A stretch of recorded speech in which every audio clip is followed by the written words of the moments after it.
All right, we are live for the 21-16 mid-season report. What do you guys take What from this season? I don't know, but what the fuck happened edition? yeah, it, everything seems upside down. Yes, I agree with that. We should start. We should start in our conference, Clay, just in case Howie has to bounce early. Okay, what we can do is we always do NC West last. Why don't we start with them first? Colorado, Hanalei, Oakland, and Fairbanks. I think a lot of us was saying Hanalei, Oakland to take that division.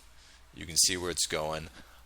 Last show I said Colorado is going to be strong. However, you guys talked me out of it, and Yep. I picked Oakland, but Colorado's taking this division. Seems like so far, putting up the numbers.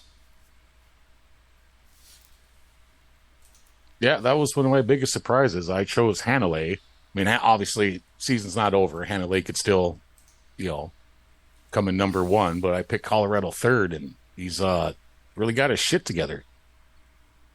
Yeah, Diaz, look He's what he's got doing. a He's got 19 touchdowns, 7 interceptions, quarterback rating of a 92. Yeah, he's Um, only taken 9 sacks. He's playing superb. And I Yeah, don't know. oh, good. I'll go ahead. I was gonna say that 4-0 in the division is huge too. yes, it is. He's he's putting up 29 points per game, ranked number five, and he's only allowing 23 points per game. Yeah, and I guess I don't know why I would have overlooked Roy Diaz like I did. So, but he's playing really good. And then he's got Ashton Small, who I didn't overlook, but he's a great running back. So, but I think that my biggest surprise is Jugs being 5-6. Yeah. Just looking at his roster, he shouldn't have been. But he's with starting two different running backs this year. Kornick got injured for those 3 games, and he had to start that shitty Reginald Tyler. And then Kornick, just has not been playing as well as he has in the past. I think last game he threw like 4 interceptions. Just terrible shit. Against Snapfinger. Yep. Yeah, and for someone who likes to run as much as he does, he's really not getting what he needs to out of Yost. I almost think he needs to start leaning on Garlic a little more.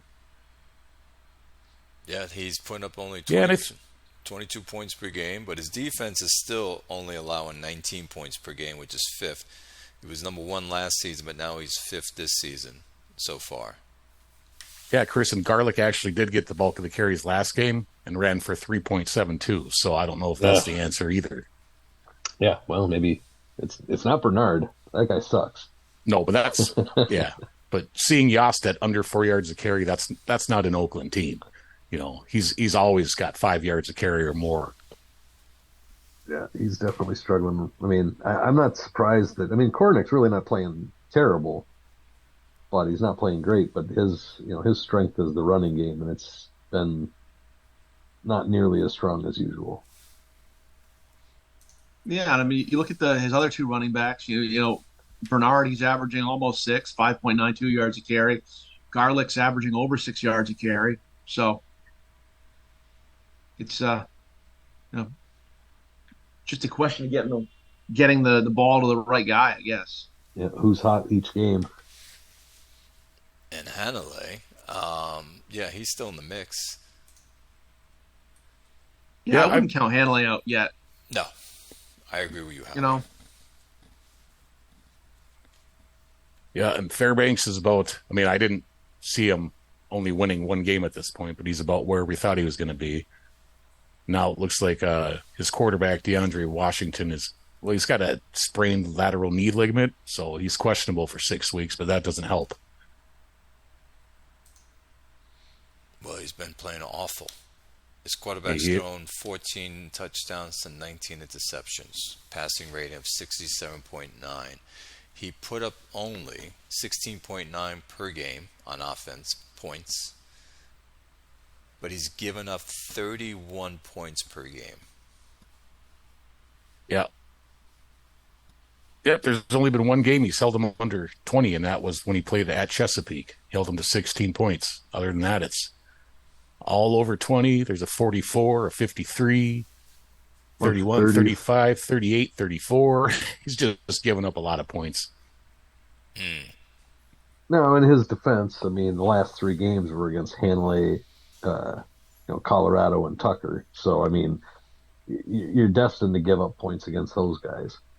Yeah, that's true. Yeah, his team has gone backwards. Big time. Yeah. Well, it's anyone's thing between Hanalei and Colorado. Oakland can still, make some noise. However, I think it's going to come down to the way we're seeing it, Hanalei and Colorado. But I still think Colorado's a strong team. I'm not going to be talked out of it this time. Yeah, no, I like Colorado. They got a strong roster. And Pizer's, he's a good GM too. So he's got a game plan that's working for him. That's for sure. Mm-hmm. Yep. As far as ratings go, his defense is a little weak. Number 25 overall, number 17 on the scoring defense. But I'm probably with Clay. I think he can finish it out and take the division. Well, he's got a leg up. I mean, he's got the 1-game advantage with that 4-0 in the division right now. So. Yep. But he goes, Moontown next, then at Tucker, Hanalei at home, at Augusta, and at Oakland. So. Yeah, I mean, that's going to be 4 tough games. I mean, I'm sure he'll beat Moontown. But Tucker, Hanalei, Augusta, Oakland, any of those or all of those he could lose. Yes. All right. Yeah, especially the 3 away games. So, what do you think, Howie, on this one? Who takes this division? That's tough because Colorado's got that tough stretch. Has Hanley pull up Hanley's schedule real quick? Yeah, Hanley's going to win out. I think. I mean, unless they lose to Colorado. So Hanley has. Hanley's already gone. Good, Howie. They've already gone through the gauntlet that Colorado's about to go through. So I think that I don't know if Colorado is going to pull it off or if they're going to kind of fade away, because I think Hanley is going to win 1, 2, 3, at least 4 out of those 5 games. Yeah, 4 home games for sure. I think he can win the 4 home games for sure. Yeah, it'd be a tough one at Colorado, but that game might end up being the deciding factor, really. And that's the one that I think is going to be the deciding factor right there. That's the one game that maybe, they don't win that. So I think that Colorado needs to keep winning their home games, and hope that Hanley loses one of the 2 of their last 5. Mm-hmm. Yeah, Bolitnikov is playing really well this season again, so could be a major factor in this ending as well. All right, but that'll be a fun finish to watch. It is. Yeah, this is going to be a good division to see what pans out. So let's go to the NC East, where we got Williamsburg, Grimm's team, taken first, Brooklyn, Chesapeake, and Frederick. Surprises here. What did we call? We called Brooklyn, and who did we call second? Chesapeake. Okay. Yeah, we all. I think we all called me last. I believe we did because you're a quarterback. Yep. And he's not playing good, but I don't. If you would have told me I'd be at this point when we did the predictions, I would have said you're fucking whacked. This is just a really strange season. Well, let's look at your scoring defense has been, really, really good. You've given up a lot of passing yards, but you're not letting people score on you. Yeah, I'm under 20 a game, so you put up 24 points, so you're ranked number 9, and you only gave up 19 points, so you're ranked number 6. Yep. That's going to be a great record. Although 30-second passing offense, 30-second passing defense, generally doesn't translate into too many wins, but No, it does Working. not. I don't. Yeah. No, and I was, talking with Jugs the other night. I'm just said, this is pretty much the worst. I think this is one of the worst rosters I have ever put forward in this game since I've started playing it.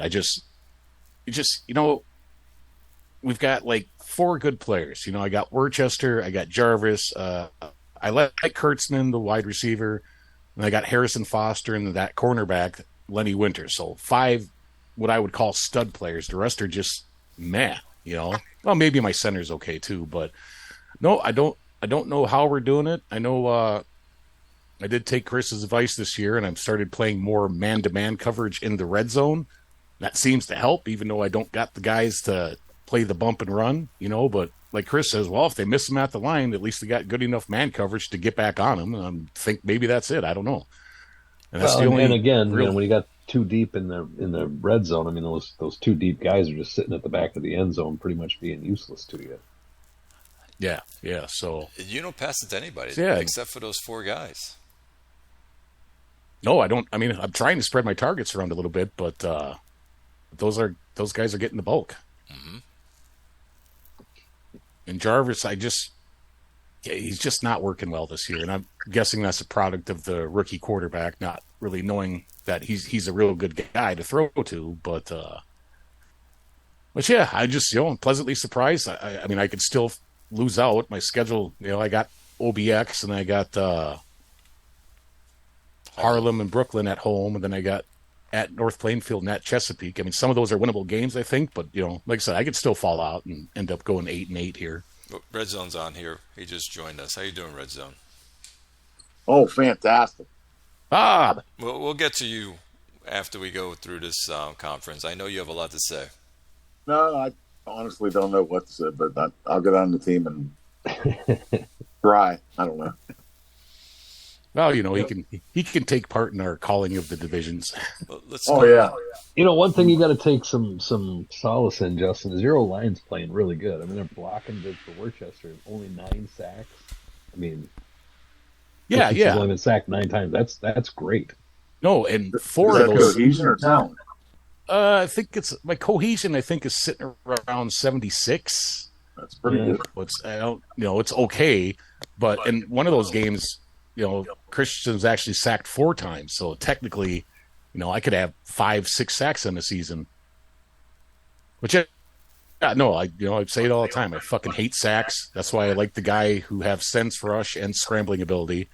And Christensen isn't the best runner, and he's fumbled it a few times here. But to be 8-3 with this rookie quarterback, is a perfect position you're in. Well, 7-4. I'm staying above Brooklyn, but 7-4. I don't know why I said 8-3. 7-4.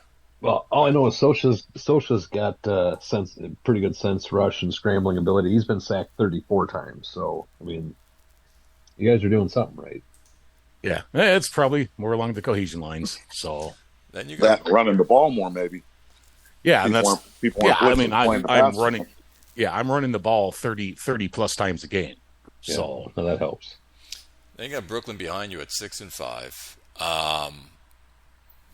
He's been on a farm, and he's like, he doesn't get it. Like, his team does well against good teams, and it does shitty against bad teams.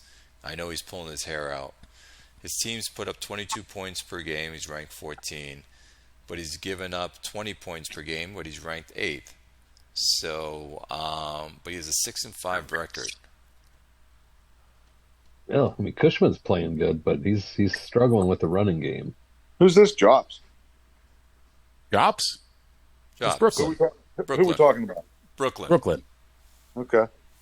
Yeah. Yeah, no, and he talks quite a bit in there about his O-line. So, I mean, he's only given up 18 sacks, but he is getting fucking hurried a ton. Yeah, I think he was hurried. He's mentioned that in the last few games. He was hurried like 10 times last game. I think the Chesapeake game might have been worse, but let me see here.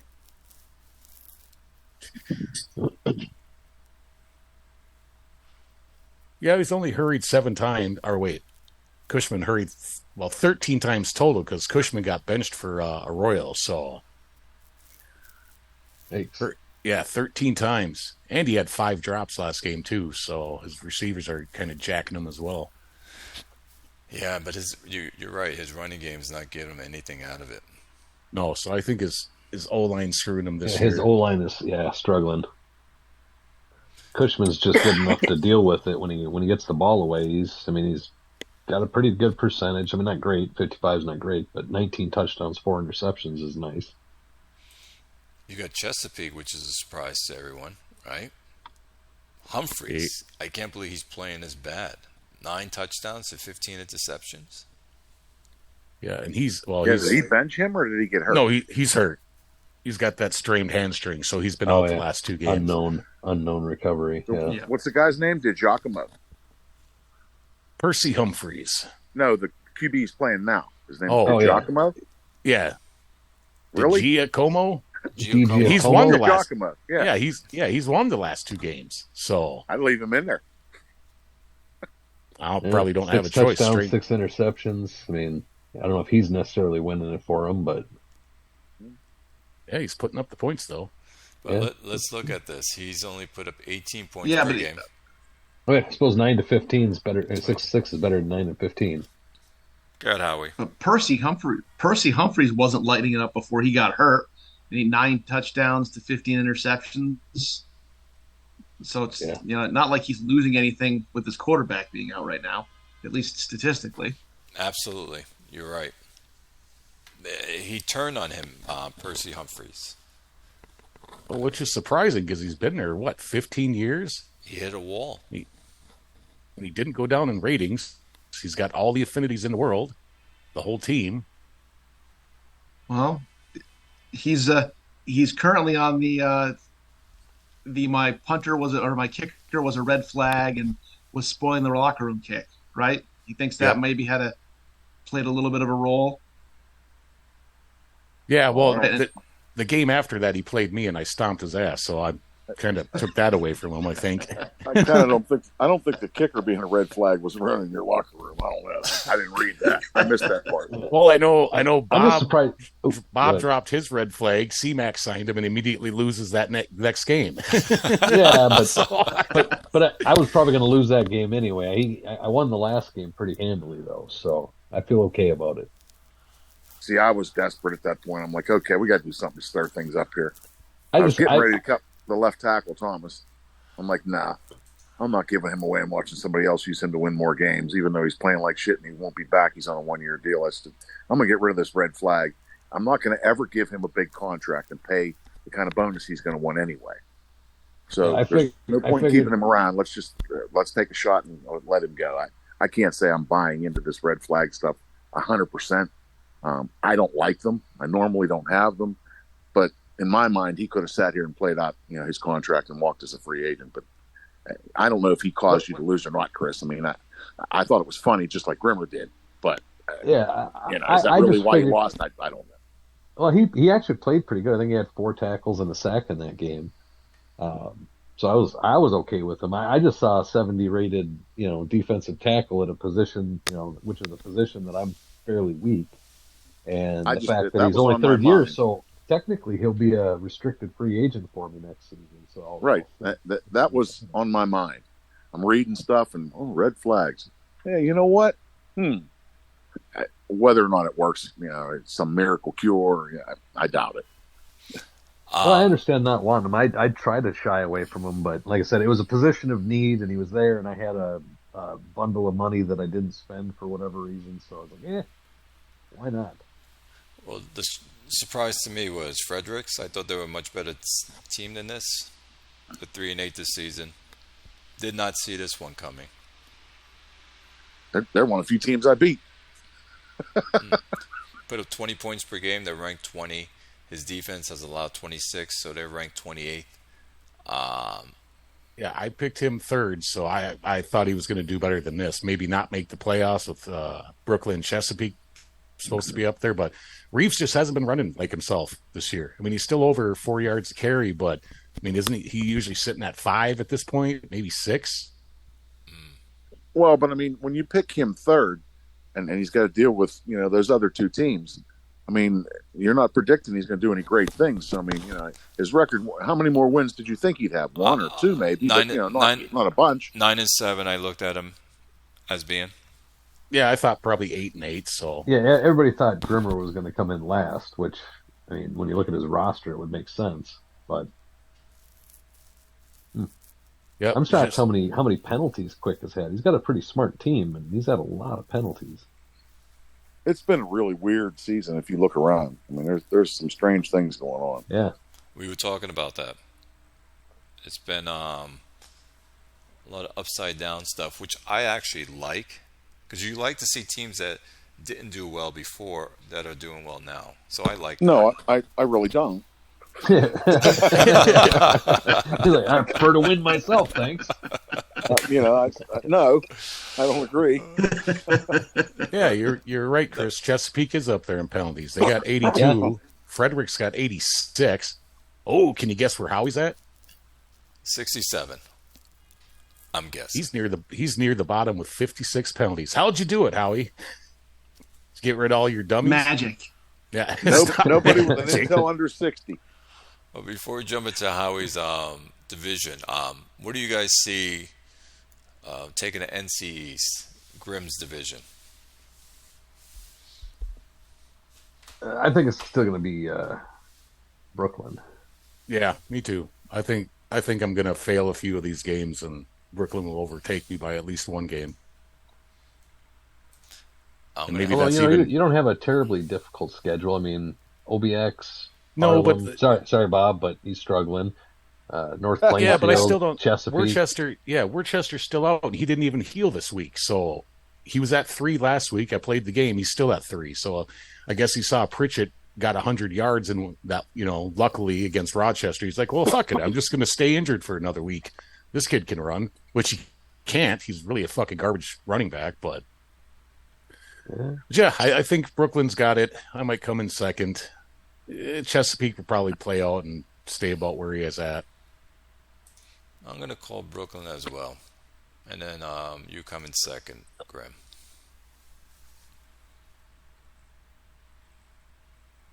Yeah. I'll be right back, gentlemen. Yeah, good. That seems reasonable. All right, let's jump into the NC South. We have Texas taking the division so far, Cap City following, Outer Banks, and Moontown following up in last place. All right, so Howie, who's your quarterback? I don't even know his name. Let's get to Howie's team. Dan the Man, Double D Dan Davis. And he's doing okay because you're winning. He is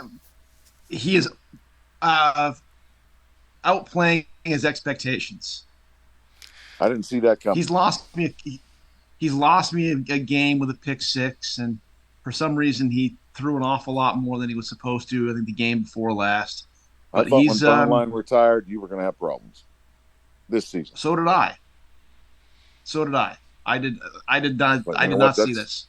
That's going to be a step back. He's going to struggle, until he finds another guy. Well, Howie's team has put up 25 points on offense, ranked number 7, and he's only allowed 18 points, ranked number 3rd. And that's the reason why I think my quarterback is playing so well. Yep. A great solid defense, and Richmond is still playing, great football. Yes, he is. I think last time I checked, he was leading the league in rushing. Keep feeding him the ball. I think feeding him the ball. That's what it is. And the 2 games, there were 2 games where he was held under 3 yards a carry, and I lost both those games. One I got blown out in, and the other one, I think I posted on the forum. I said, if you told me when I woke up in the morning and checked the scores that I only allowed 10 points, I would say, oh, well, I won that game. I lost 10-3, and I just couldn't do anything on offense. So I had a conversation with a GM in another league a couple of days ago, and he does similar things. Gets these lower rated QBs and still wins and puts up monster stats. I'm like, okay, how the hell is this guy doing this?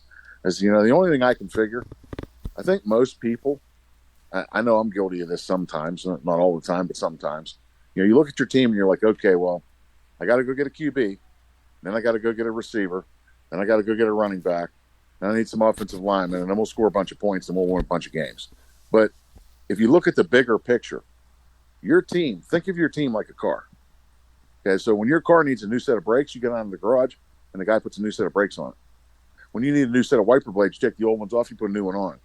When you needed a quarterback, you pulled the old one out, put another one in. The rest of the car was still there. Everything from last season was still there. So all that guy has to do is his job. He doesn't have to come in and be a superstar or a stud QB.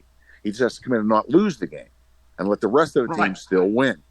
And that's what I think is going on with some of these teams. You get a team, a GM that's had a team for 10 or 12 or 15 seasons, and he's got a system in place. And that system is proven to be successful. And something happens and somebody gets hurt or retires or, whatever, drops in ratings, and he just plugs another guy in and keeps right on winning. I think that's what's going on. I think it's just another part on the car. Yes, but I've seen I wouldn't buy that. But I've seen it where, like you're saying, Red Zone, you have the parts, right? You have to place one, and the team falls apart. Have you seen there's that? other factors, cohesion, the dice rolls, whatever, the red flags. I mean, you pick one.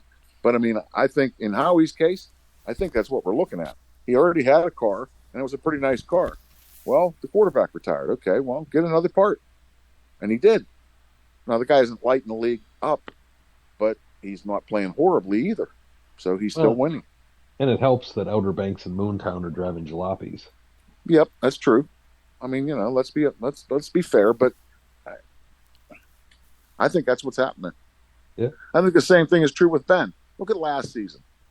Ben played, I can't think of the QB's name, the guy that was, everybody was talking about the low avoid interceptions that he was trying to trade. He played him 2 games, both against Orlando, and he lit Orlando up both games. I think Ben could take almost any quarterback and win. He might not win pretty, but he'd still win. We should give him a bet to see if he can take my Chelly and win with him. Yeah, that would be a sight. Yeah, T-Zac's like that too. The QB he's got right now fits perfectly what he wants to do. But if that guy had a career-ending injury tomorrow, guess what? He'd still find somebody that would go out there and put enough points up to win some games. Yeah, but Howie ain't T-Zac and Ben, so I don't know how the hell he's doing this with Dan Davis. Maybe Who he's is a little this Dan better, Davis kid? Maybe he's a little better than we thought he was, huh? Yeah, well, I don't know the sacks though, man. 37. That kid, I'm surprised he hasn't gotten injured this year. He's Kirk Cousins. Well, I never said I was going to keep my quarterback upright. Yeah, that's not a promise you made. We have Cap City right on you, sitting at 5-6. So you have a 2-game lead. His running backs, by the way, from Cap Cities are running well. Look at that, 5.0, 5.76, spreading out the ball nice and even. John Stone, 25 touchdowns, 8 interceptions. Yeah, he's really playing pretty well. His defense his defense is playing good too. Why is he struggling so bad? Yeah, I'm just guessing dice. A couple of these games, John Stone either's going to come in and fucking kill you, or he's going to come in and not play. He's just been hot and cold all season, even though his stats don't really say that. But I've noticed some of those games that he just hasn't played very well. In some games, obviously the ones he wins, he's winning by a lot. Those are the games where John Stone's really on it. So, yes. Well, what's Cap City's record? 5-6. And what's Howie? 7-4. It's 2 games. There's 5 left. That kind of looks pretty safe. I don't know. I still say Cap City could. He could still slip back into the mix there, but.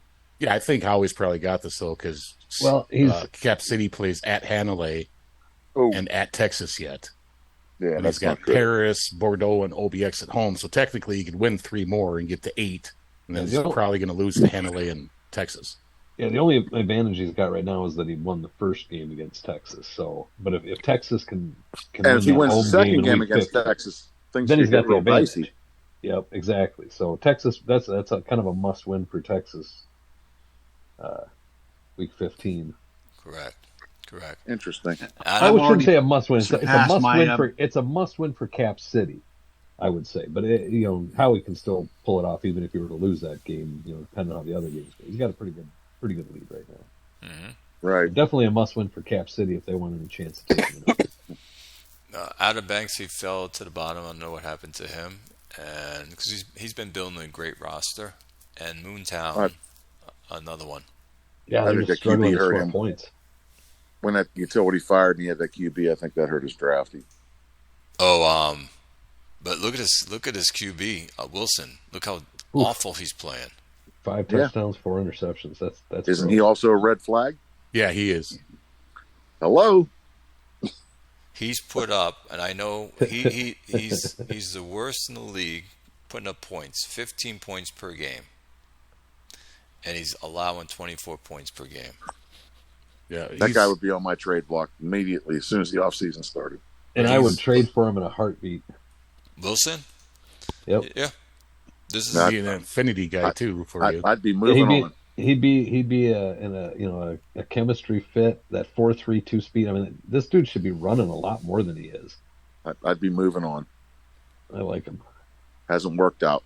Time for a change of scenery. OBX is at the top 2 with 91 penalties, so he's getting hit hard on the penalties this year as well. Yeah, that's killing him. Yeah, and then that'll kill drives. And Chrissy's got 9 yards a carry. Wilson does this year. Yeah, no, when he yards. runs, he's running great. I'm just surprised he's not running more with that 4.32 speed. Yeah, and he's also missed 4 games because of injury. If I had a quarterback, if I had a quarterback that could run 4.3, I'd run him 15 times a game. Yeah, this guy's. I'd love to have this guy on my team. I don't care about the red flag. Of course, I mean, I don't have any proof that red flags, I just don't care. I mean, I'm sure they probably screw you, but I don't care. I couldn't help myself. But if this guy was available to me, yeah, and he also lost his. If you have him and he's not working, you got to make a change. I agree. If you can't get him to work, then yeah, time to move on. Get something for him while you can. I mean, shit, he's still young enough that and looks nice enough that you got some trade value there. See, Max, you should reach out to him. Well, I got Socha still. Yeah, he's not going to get rid of him. I wouldn't give up enough to get him. I don't think, but somebody might. I'd put him on the block and find out. If I didn't have Socha, I'd be hard and heavy after him. Put it this way: Outer Banks is going to be where in terms of draft picks? He's top 5 right now, right? Yeah, he'll be top 5. Yes. Okay. Yeah. So, I mean, if there's at least 1 or 2 or 3 QBs in this draft, and he ends up with one of them, he's not going to need that guy anyway. Another problem Tony's had is his stud wide receiver Joseph Stevens. He went out in week 7 with a concussion, and he was put on IR. So, yes. So Moontown. Go ahead. I was just saying, losing a receiver that quality is probably going to fuck with your season quite a bit. Yeah, big time. What I was going to say is Moontown's quarterback is also playing like shit.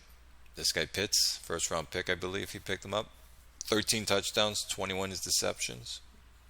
Passing rating of a 59. One of the things that I think is interesting, MIJB changed offensive coordinators 2 seasons ago, and look what's happened. Maybe these guys, instead of getting rid of these QBs, maybe that's what they should do. Is, what, this system isn't working. It's not fitting this QB. Let me try something new. Yep. Well, we're all Chris, picking... didn't you do the same thing? Yeah. I switched over. And Socha played okay with Eric Coryell, but when I switched over to the balance, I mean, last season anyway, he played. He was on fire. He was lights out last year. 34 TDs and 8 picks or something. A bit. Yeah. I mean, but he's still playing fairly well. I mean, of all the people on the team, he's the lone bright spot still, but he's not nearly as good as he was last season. But maybe that's the answer. Rather than get rid of the guy, let's make a change. Let's go to a different offense. Yeah, if you got a stud, better. That's not performing, don't get rid of the stud. Get rid of the coordinator that doesn't know how to use him. Right. Well, this is he did switch. Moontown did switch offensive coordinator this year. He switched to spread. And he's gone 3-8 with it. I'm starting to lose faith that Moontown's ever going to get turned around. I mean, SFL Cat's had the team. This is his 26th season with that team, and he's never made the playoffs. Ooh. With this team? With his team, yep. He came in 2094, and it's 21-16. He's never made the playoffs. So I don't know if he's ever going to be able to. He swung and missed on his quarterback. Yeah, I don't like the quarterback. I'll say that for sure. mean, that's almost what you can expect to get at 111, though. If there's Well, no yeah. super studs. Yeah, I'm not saying that he could have got a better quarterback at 111. I'm just saying I don't like the guy. Well, look at Slam Thunder's QB that we all didn't think was going to turn out very well. Hasn't he done pretty well? Donovan? Yeah, and he's injured again. He got injured seriously last year, and he just got injured again this week or last week. So that's not good. Yeah, he's out for 10 weeks now. That's not good. That's twice you have an injured quarterback. Yep. Was it the same? Body part that was injured? Wonder if it's like I missed chronic things. Let me check here quick. I can look at it. Fort Wayne. Yeah, I missed that injury. I haven't been all that focused lately. Yeah. So wonder why. Knee injuries. There it is. Yeah, both knee injuries. Yep. Very serious knee injury. Yeah, he's fucked. That's probably a real bad sign. Yeah. Yeah, but this season he wasn't playing bad. I mean, only 7 touchdowns, 4 interceptions, but an 86 rating. I mean, and he was winning. I mean, he's not winning the division, but he had a winning record when he beat me. He was 4-3. I don't know what he is now. So we're calling Texas to take this one, and Cap City. Is that what everyone's saying? Yeah, probably. Yep. Yeah. Cap City got an Texas, outside chance, City, but yeah. I think how he's got it. A 2-game lead with a head-to-head win is tough. All right. It's going to be nice to see how it plays out. Now we go to NC North. This division, my division, has been competitive, I got to say. Not really. No, come on. More so than I thought. Yes, I mean, it has been. Iowa's been winning some damn games that I didn't think he was going to win. So this is where I saw it about, with Clay on top. I thought Arizona had a chance to make the playoffs, and if we ended today, he would. It looks a lot to me like it's been in years past now, other than last season. Look at the scores of the games, Clay. I mean, you're not winning games 17-14. No, you're winning convincingly. My team is playing all around good. My defense has changed. We are allowing only 21 points a game, which is 11th. Last year, I think I was 31st, so that's been big. I'm putting up 29 points a game, so I'm ranked number 4. So offense is playing well. So all in all, the defensive players I picked up have been doing well for me. Yeah, I was going to compliment you on that. You did a good job of filling the holes on defense that you needed to fill, because you had some pretty glaring holes last year that cost you, and this year you filled them up nicely. Correct. So it's been playing well, but Arizona and Iowa have been playing well as well. I think Melman's your competition. That's the guy. Let's get Arizona up. I'll be right back, guys. Good. So Arizona, Millman, he's putting up 20 points per game, so he's shy on this part. But he's not scoring a ton of points. And his defense is allowing 20 points a game. He's ranked number 8. So those two puts him at an 8-8, 9-7 record. If he doesn't put up more points, if he stays like this. When he drafted that QB, how low was his development? You would have thought it would take a lot more than 2 seasons for him to get to 8-8 or 9-7. He's at 56%. I think he was at 1% when he drafted. Yeah. So he's done pretty well, I think. Yep, 1% developed. So this is his second season. So yeah, I like the kid. I like the kid early on. I think he's on track. Yes. McQueen's struggling a little bit on the run side. He's got under 4 yards a carry. Mm-hmm. But then if you look, I mean, as far as his points, I mean, he scored 38, 47, 20, and 30, all wins. And then he only scored 6 against Houston. But Houston's another story. It's a hit or miss with him, his team. Like his points. If he goes on a run, he can put up a lot of points, Millman. Yep. Yeah, he's put 47 up on you. Yeah, he did. That's crazy. He did. He at my place. No, at his place. That's right. It was at his place. He plays me at the end at week 17 at my place. But he did. He gave us a nice ass whipping. And then you have Iowa, who also he's got it turned around. I did not think this Efrain Owens guy would be like that.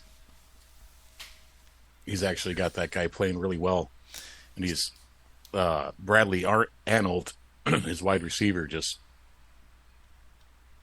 fucking insane. So he's got 24 points he's averaging per game, and he's given up 21 points, ranked number 12. He must have finally started listening to T-Zach. Well, I don't know what next season's going to look like, though, because he's wildly over the cap next season, so he's going to have to gut. And Yep. And that's his MO. Got to spend Yep. money. It's no fun if you don't spend money. I mean, okay, well, how about keeping a team together and winning consistently? Wouldn't that be more fun than just spending money? I don't know. So a lot of these players have to go. I will agree, winning is fun. Yeah, winning's a lot more fun than I spending don't see money. another way. And then Chicago, I felt like he was going back with Chicago. So it's no surprise for me on Chicago. No, and he's made a couple posts where he's like confused by what's going on. I'm like, okay, have you not looked at Clay's team and Melman's team? I mean, you're not playing the Helen Keller School for the Blind here. I mean, these are some pretty good rosters. I mean, you need to do a little more to keep up with them, and he hasn't. I mean, I don't know why that's a surprise. I mean, none of us picked him to win the division or finish second, did we?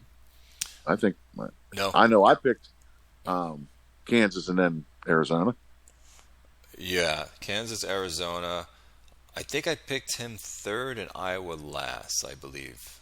Sure. Yeah, me too. Me too. But his quarterback hasn't been playing well. Now I know Roberto Joyner took a ratings hit this year, but he got injured in week 3 and got put on IR, and that's a massive loss of cohesion in the passing game. He's only put up 16 points per game, and he's given up 24 points per game. Well, here's another case where he's got this Tomlinson at QB, right? What are his numbers like? He's 8 touchdowns, 10 interceptions. He's averaging 5.38 per yards. What you're doing isn't working, so it's time to find another coordinator, another system. You got to change things up. You got to do something. Especially if you have a 70-rated quarterback. He did change it up, Bob. He just hired a balanced coordinator this year. Yeah. Well, he just needs to figure out the game plan now.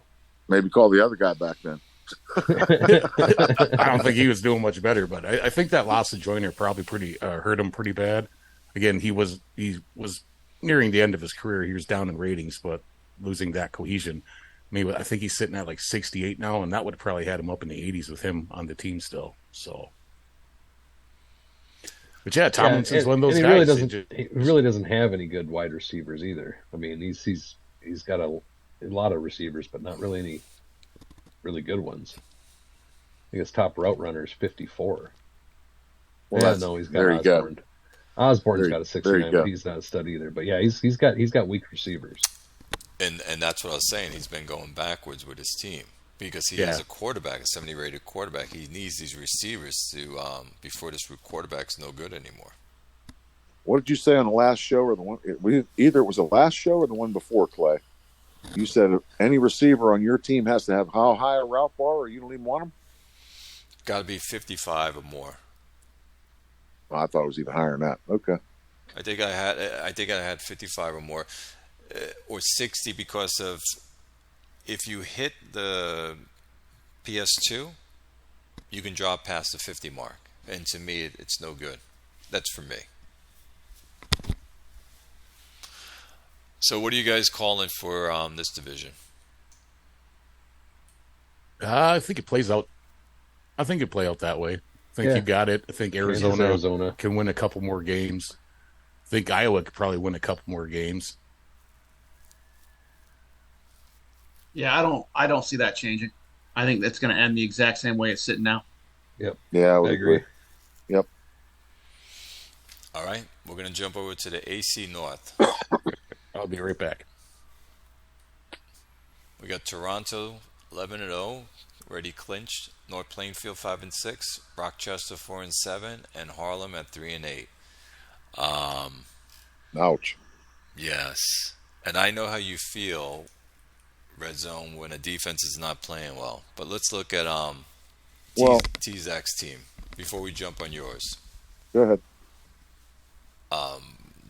not much to say. Mock 45 touchdowns, 14 interceptions, a quarterback rating of 99.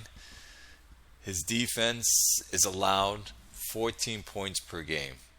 That's what's amazing. For him to score those kind of points, that's fine. That's T-Zac. You expect that. And I've said this before. He's better at defense than people think. Mm-hmm. Yep. I remember him in RZB when he had Cleveland. He is Cleveland now, but he left the league and came back and ended up back on Cleveland. The first time he had Cleveland, he took a team that was horrible, gutted it, brought in a ton of affinities, did all kind of crazy shit, and started like 7-1 that season. And he wasn't winning, scoring a ton of points. He was winning with defense. And now he's doing both in IHOF. That's a scary, scary thought. Well, he's really good at analyzing what's going on. I mean, he understands all of it. And if you can put together an offense that, can score at will, if anybody can figure out how to stop it, it would be him, I would think. So, I mean, it's just, I guess, a natural progression that he's, got the defense humming too, because I think he understands the ins and outs of the games better than anybody. Yeah. He's putting up 38 points per game. He's ranked number 1. He's ranked number 1 in both offense and defense. There you go. Yeah. There you go. How do you beat that guy? No wonder he's undefeated. He's just crushing teams. Crushing. So he's sitting at 11-0. North Plainfield is at 5-6. He slipped a little bit. He was playing a lot better than that. His QB stopped playing as well. His QB lit me up opening day. I was like, what is going on? Tate? But now he's playing awful, his quarterback. Yeah, I know. Things changed. I don't know what happened, but we got him in the rematch, so a little bit of pride back. But yeah, what is it? 18 points per game. He's ranked 26 in offense, and he's put up. He's allowed 23 points per game, ranked 21st. Rochester 4-7. I know Rob hasn't been around. He's been doing his thing. And he has no quarterback, Rob. So he's no, but he was back to Ennis, which is where I think he should be. I don't know the other guys on his roster, but he was playing around trying them out. But I think he's been using Ennis more lately, hasn't he? Well, Ennis looks like he's only thrown it 79 times. But they're all... I'm pretty sure that's who he used against me. Okay. Maybe I'm wrong. And then we have you, Red Zone. Whew. What a mess. You want to tell us what's going on? Well, if you look at last season, I don't know exactly where we finished, but our defense was ranked pretty high in terms of points allowed. I can do that. Hold on. So when I took over a team in RZB, and they had a 3-4. And my first reaction was, let's just get rid of this and go get a 4-3 coordinator. I don't do the 3-4. But this coordinator was off the charts. I'm like, I'm going to stick with this guy and learn how to run a 3-4. And we went 10-6, won the division, and we were second last season in points allowed in RZB. And I'm like, I'm taking this 3-4. I want all these other options. I want to be able to blitz out of cover 3. I don't use Tampa 2. So, I mean, I won't miss the 4-3. I want all the extras that you get with a 3-4. You have more choices, more options.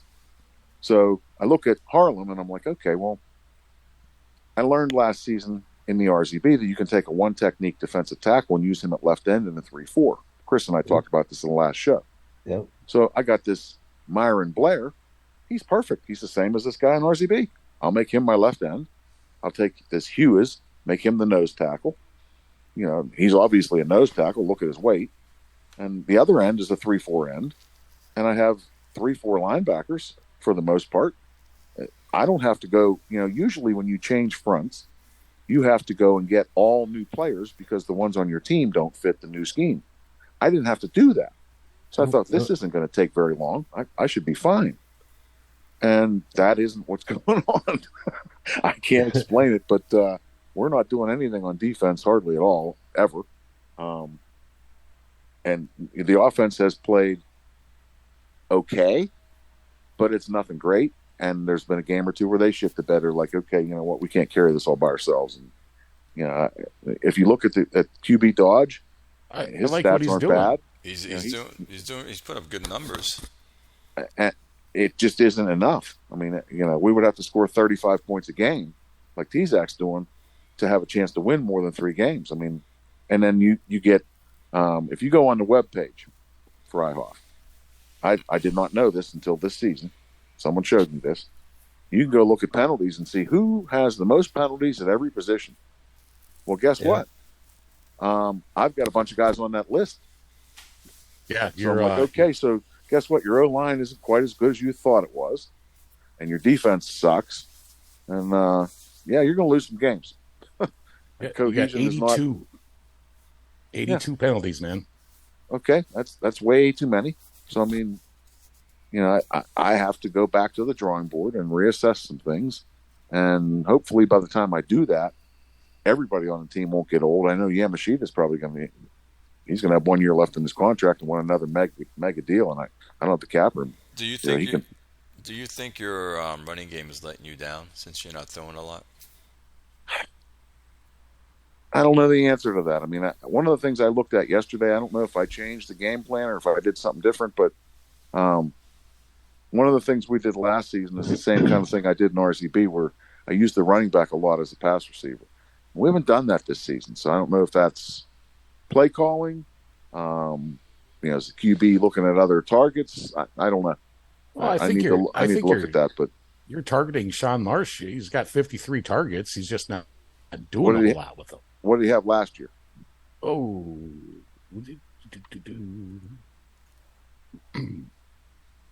I just think he's not running as well as he could be. Sean Marsh, we can look at him, what he did last year.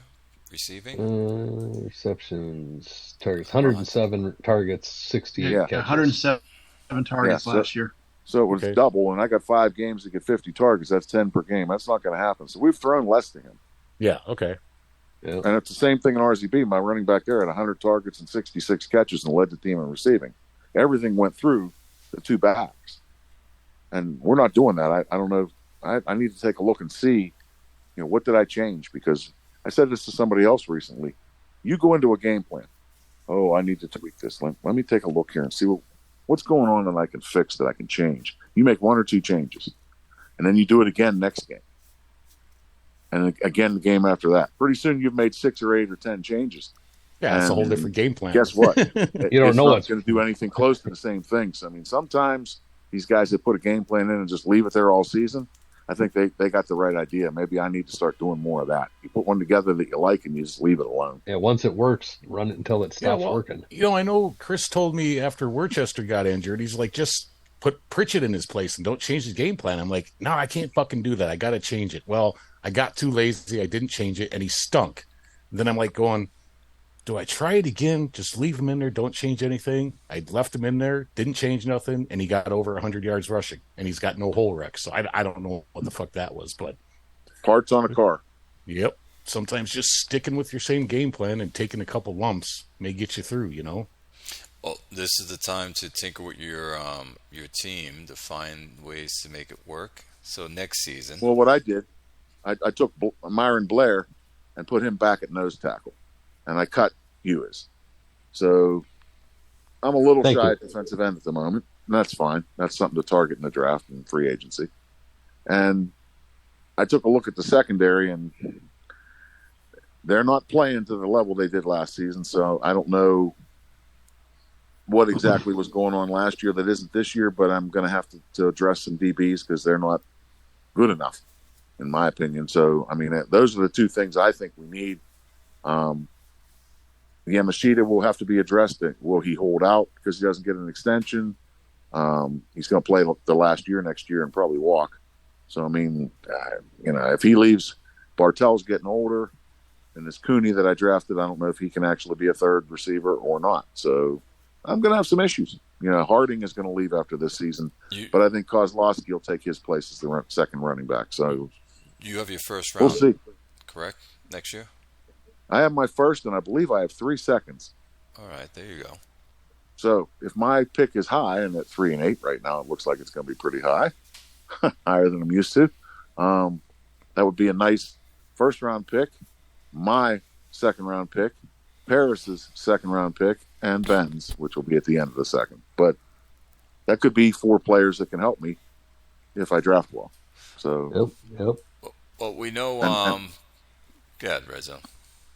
I must be getting older because I'm no longer beating my fist off the desk and punching walls. And I'm not that upset. I'm like, okay, well, this is a mess. What the fuck are we going to do about this? And I've been sitting here looking at it and looking at other teams and looking at what they're doing and comparing my roster to theirs. And, I see what I think we need to do. I just need to get to the offseason and do it. Well, we know Toronto's going to take your division. I literally thought we were going to get better from last season, not worse. And I was dead wrong. I think you were shocked to. I know for me, I was shocked that you were at 3-8. Did not see that coming. Yeah, I wasn't around for the preseason predictions, but I would have picked Harlem number 2 behind Toronto going into the season anyway. Yeah, especially after especially after the off season you had your first season taken over. You put together you got some really key acquisitions. You put together a good roster, and I thought you were just going to build off of that. You'd parlay that into more success. I wasn't around for the prediction show either. I mean, I wouldn't have picked you to take the division over Toronto, but I would have definitely put you up above North Plainfield right now. I had you in my mind competing for one of those 2 wild card spots. I really did. And I was hopeful. That's what we had him for, Howie. We have him taking second place, but going for wild card. All right, so let's go into the AC South. We have Houston 9-2, San Antonio at 7-4, Atlanta at 5-6, and Fort Wayne at 5-6. I have Houston's team. About North Plainfield before we move on. Remember when he was 4-1? We were all going, "What in the fuck is this kid doing?" This TJ Tate. That's right. Yep. He really fell off. He fell off the map. Fell off, man. Yeah, 10 He beat me opening day. I was just watching the game log and looking at him, going, "What in the world is going on here?" He had a tight end for a 70-yard touchdown. That is right. Yep. What is this? Yeah, and it's just it ended as quickly as it started. Yep. Then as far as Rochester goes, that's about where I thought they were going to be too. So, but Houston, San Antonio, Atlanta, and Fort Wayne, that's exactly how I saw that division. I think that's exactly. I think word for word. I think I called Houston. Somebody Atlanta. picked Swing Dog to win it. I think I took Houston, Atlanta or Houston. What did I You took Atlanta, Clay. Okay. You took Atlanta. Yeah. I took San Antonio, and Bob picked Houston. That's it. Yep. And I would have probably gone Atlanta, Houston, then us, and then Fort Wayne. I'm surprised where we're at because we're not a very good team right now. I think Argot is one of the most underrated GMs around. His defenses are always tough. So no one talks about his defense when they talk about certs, and I'm not knocking cert at all. His defenses are great too. But Argot is a very, very good defensive guy. Suddenly his offense is caught up. Yep. Yeah, 30 points per game, ranked number 3. 18 points per game for defense, ranked number 2. Having said that, don't you still have to play him again, Chris? Yes. Yes. Yeah, so you're not out of it. You're only 2 games back. If you beat him that game, you only need him to stumble one other place, and you're right back there. It's not over. Yeah, but I don't feel real good about my schedule. Like I said, we're not playing very well. I mean, Sosha's winning us some games, but our defense has been struggling. Our offense isn't putting near as many points on the board as we did last year. Well, go in there and tweak that game plan. Shit. Inconsistency for sure, man. I just someday I got to be able to run the fucking football. I mean, and until I can figure out what to do about that, I picked up Linton thinking that he was gonna, really help, and he just hasn't helped that much. O-line has to have run block bars.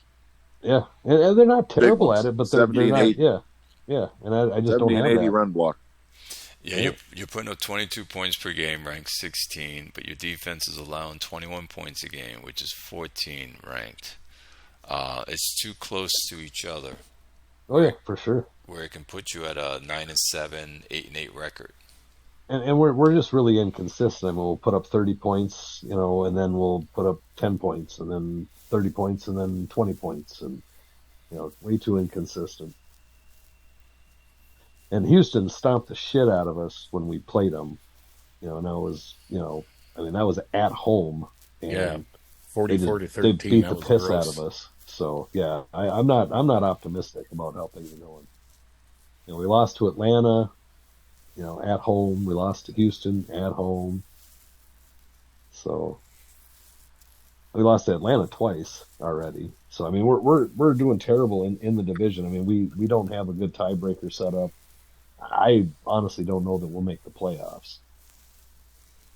Yeah, your conference, by the way, C-Max, is going to be tough for that wild card spots. If you look how it's playing out. Yeah. How about how surprised would you be if Julio ended up needing to get in the playoffs on a wild card? Yeah, I'm shocked that he's where they're at right now. I mean, and I got to play Mass Lewis, Musselus, whatever you call them, the Merchantmen. They got to play against next. You got them tomorrow. You have to play away. Yep. Yep. Yeah. And Houston's goes at Gothenburg tomorrow as well. So. Oh, that'll be a good game. Yeah. Yeah, that'll be crazy to watch. That should be game of the week. No, well, I called Atlanta third, so I guess I'm not surprised that they're sitting where they're at. But at the beginning of the season, I really thought they were gonna do a bit better. He was when they were sitting at 4-2. Yeah, he was. And then he lost 3 in a row. He's also 22 points per game. He's ranked 16 like C-Max, but he's given up 23 points a game. Yeah, I mean, Houston's the far and away best team in the division right now. I mean, points for, points against. I mean, all around, he's just. I don't see any reason why he doesn't win it. And Jamison Ward, huh? Really? 15 touchdowns, 8 interceptions. Slightly under 2-1 ratio. Didn't see that coming. Yeah, and then Slam was 4-3 at 1.2. He wasn't. He beat me. He was 4-3. He beat us. He pounded us. Well, that was before Donovan got hurt. Is that where he took the slide after his quarterback went down? No, he's been out for 2 weeks. So Tyrus Dennis has started the last 2 games, and he actually won one with them. So it's not over. But he's not putting up points. He's only putting up 19 points per game. How far behind Swing Dog is he? What's his record? Oh, they're both 5 and tied. 6. They're 5 and 6, both of them. Well, except Slam's 0-4 in the division, so that's going to really hurt. Yeah, but I mean, say he finds a way to finish third. That's a step forward for him.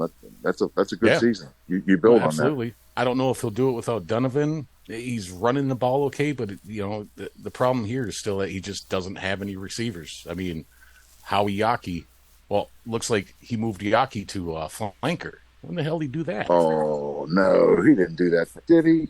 From running at back? His age? What? How many years experience? I don't know, but he's leading. Oh God, look at that! Route running and third down catching. He's ended up being a 64. Really? He's only 27 years old. Wow. Okay. I mean that's useful, but he's got 32 catches, 445 yards, and he's the leading receiver right now. Yeah, he's playing like a starting receiver. So when did he change him? Because I remember at some point in the season, Slam had said in there that he was just week 8 switched. Week 8, he was sick of Yaki, and that's probably when he made the switch. Yeah. Holy shit! Wow, Dennis is terrible. His quarterback. Yeah, he's not real good. I mean, everyone who has this quarterback, never did well with him. What's his career record? That'll tell you. I'll take him up right now. His career record. He's a 79 wins, 71 losses. However, I'm amazed it's that good. Wow. Okay. Yeah, his passing rating is 73.7. Well, he has more touchdowns and interceptions. That one's a shocker to me. Well, that's from those years on Houston. But I remember back when Ken had him, I tried to get him off him probably twice back in the day. So yeah, maybe he's not so bad. Yeah, and then it just, at that point, by the time he hit free agency, I already had a quarterback. Put it this way, Donovan may or may not ever play, at the same level again. So right now, that's his QB. Yep, that's 2 serious knee injuries. That sucks. Without looking, nobody cheat. Without looking, Dennis's bar profile. Tell me what you think his avoid interception is. You want me to open it first? You're saying? No. Well, yeah. Open up Dennis's bars. Okay, there you go. I can't say. I'm guessing it's going to be low. Probably going to be I just looked at it. I'm guessing 20-something. 40. 27. Wow. Okay, why? Because he's I don't know. The reason I thought that it was going to be that way is because if you look at his bars themselves, he looks like he should be higher than. Well, I show him as a 61. He looks like those bars look like he should be 70-something. So there's got to be something dragging that down. I think it's that avoid interception. Yeah, and he's got 87 intelligence, and he's blue. So 87 intelligence. So I think that intelligence soul score thing has to factor in there somewhere. Oh, it does. It has to. I mean, there's no other. But it seems to me like when you look at a guy and his bars look bigger than his overall. Okay, but there's something hidden. But hang on. You go to T-Zac's avoid interception calculator. There's nowhere to enter soul score or intelligence. No, we know that. But there is a spot to enter the overall, and I think what it's doing is it's saying, if with these bars the way they are, his overall, if he had a high avoid interception, his overall would be higher. So when you put those bars in there, each one of those individual bars, it calculates it out, and I think it's like dividing it by that overall to figure it out. You know what I mean? I think that overall is the one thing that changes. That's the one thing that's factoring in that soul score, is that overall. Because for whatever reason, I mean, if you look at his bars, I think if you looked at another similar quarterback with the same bars and a high soul score, he'd have a higher overall. He's paying this guy. Okay, wait, 50, but his soul score is 41. Yeah, but he's got a high intelligence. Yep. He's paying this guy $56 million. Yeah, he signed him in free agency. I'd be interested in T-Zac's take on that, because that doesn't sound right to me. If you're not entering the number into his calculator, then it's not affecting that number. No, what I'm saying is you're not entering the soul in, but you're entering in that overall. The overall varies depending on that avoid interception. You know what I mean? So, like, if you were to enter this same exact stats in, but you were to enter in a 71 for his overall, I bet you it would calculate his avoid interception much higher. I never. You tell me that a hidden bar could be affecting someone's overall 10 points? Sure. I'll tell you what, on the website, I'd be interested in T-Zac's take on that if he's listening to the show later. If he would comment, Tyrus Dennis and Miguel Mock have the same rating on the website at 62, but Tyrus is at 27.5 and Mock is at 54. But Mock also has high soul. Yeah, and their bars are quite a bit different, but I can just do this. I never understood how, if you're smart, you throw more interceptions. It doesn't correlate. I used to be back in FOF 7. That was all the talk. Yeah, it was basically, you got a high soul score, which is going to translate into two things: your avoid interception and your intelligence. So if you have a high soul score and low intelligence, that means that the bulk of that high soul score is going to your avoid interception. If you have a high soul score and high intelligence, less of it's going to the avoid interception. Well, here are the two quarterbacks. Mock, I have him as a 60 rated overall, but the bars are very low, as you can see. Dennis is 61 rated on my scouts, but he has more bars showing, which he should be a 70-something overall. Exactly. Yeah. So we need a T-Zac tutorial here. Yeah, you would think that Tyrus Dennis would have the higher avoid interception bar. No, you'd think But he'd it have just- a lower avoid interception bar. Well, Because his rating, he's got much bigger bars and the same rating.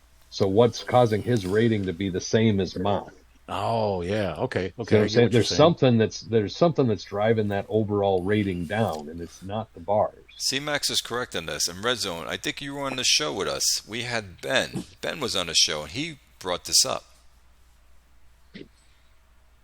Yep. I mean, because there's something that's driving his overall value down. I mean, his bars, when you look at him, he should have a much higher overall. So what is it that's driving that overall down? It's the fact that he's got that X factor shitty avoid interception.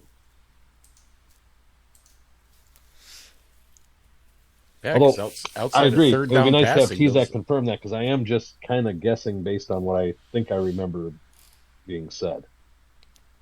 yeah, and outside of third down passing, those are the same quarterbacks almost. Well, we have Houston who will take this. You guys are calling San Antonio or Atlanta taking second place? I think Atlanta's Oh. going to take second. No, No, I two think games you behind. pull it off. You're 2 games up, and he's not playing the best right now. I might be 2 games up, but I've also lost to Atlanta twice, so I'm really only 1 game up. Yeah, I suppose.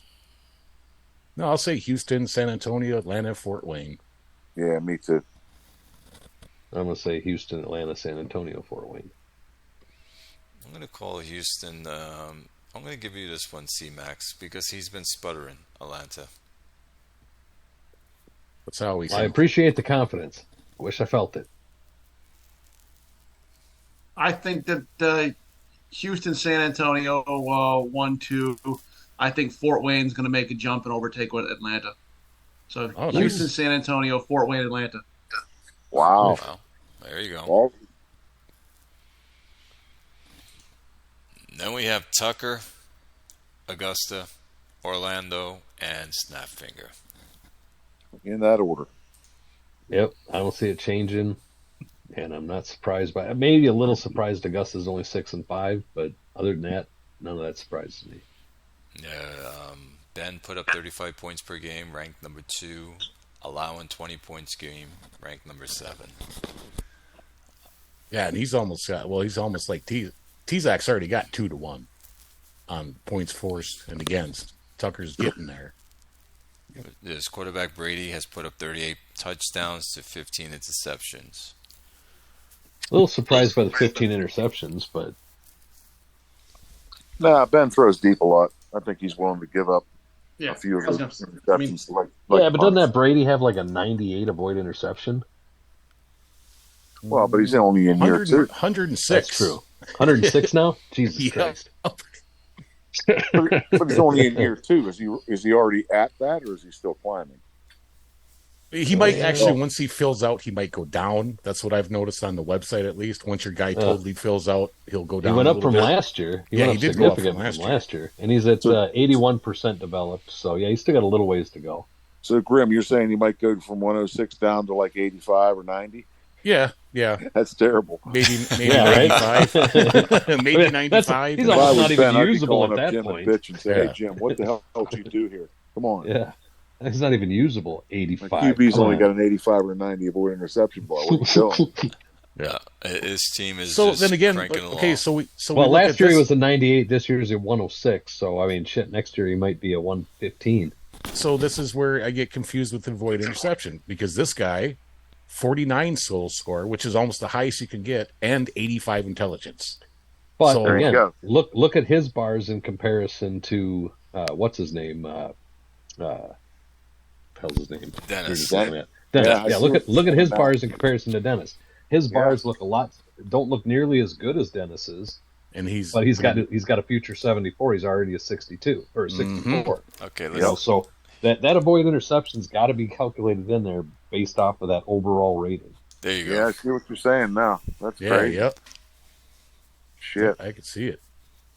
Well, I mean, it's that's the only thing I can think of that the overall seems so disparagingly different from one quarterback to the other when you look at their bars that it doesn't make sense unless it is something to do with that avoid interception. Yeah. So now, something we talked about when Brady was drafted by Ben. He's got 18 starts and 61 TDs. I'm telling you, this guy's going to throw 800 touchdown passes. Yeah, he very well could. I mean, yeah, he's going to be the greatest quarterback in the history of the league if he doesn't get injured.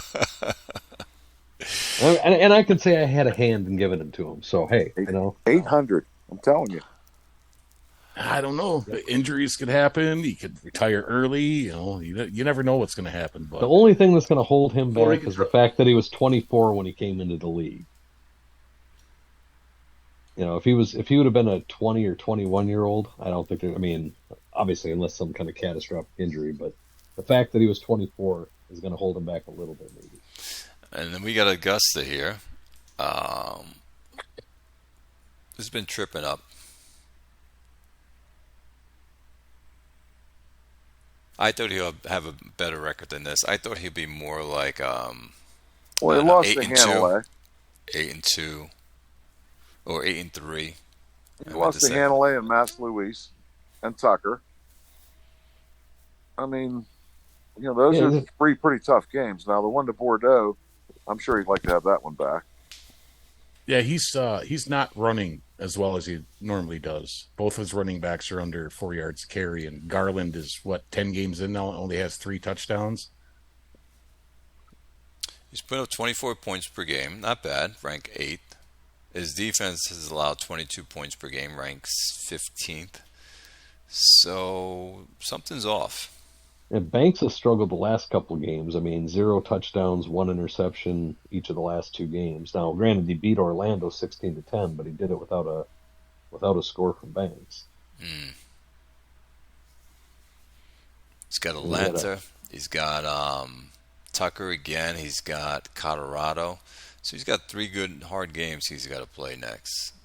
Yeah, he does. Yep. What's Orlando got? Orlando has, let me get him up.